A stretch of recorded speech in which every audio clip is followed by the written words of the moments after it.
Shalom everyone, I'm Helena, a student of the holy Torah at ACTC seminary. ప్రియమైన స్నేహితులారా, ఈ వారం తోరా పశ్చా బెషలాక్. బెషలాక్ అనగా అతను విడిచిపెట్టినప్పుడు లేదా అతను పంపినప్పుడు అని అర్థం.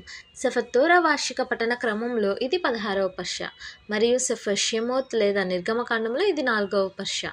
ఈ పశ్చా యొక్క 4వ అలియ వాక్యం భాగము నిర్గమకాండం 14వ అధ్యాయం 26వ వచనం, అలాగే 15వ అధ్యాయం 26వ వచనం వరకు. ఈ 4వ అలియాలో ఎలోహిం మోషేకు మరోసారి సముద్రంపై తన దండాన్ని చాపమని ఆజ్ఞాపిస్తాడు. సముద్రపు నీరు తిరిగి గుంటలో పడుతుంది. ఫరో సైన్యం మొత్తాన్ని నాశనం చేస్తుంది.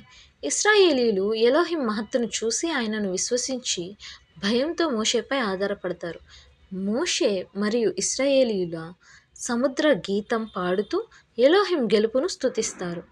మిరియం మహిళలతో కలిసి తంబూర్లు మరియు నాట్యం చేస్తూ ప్రసిద్ధి చెందుతుంది.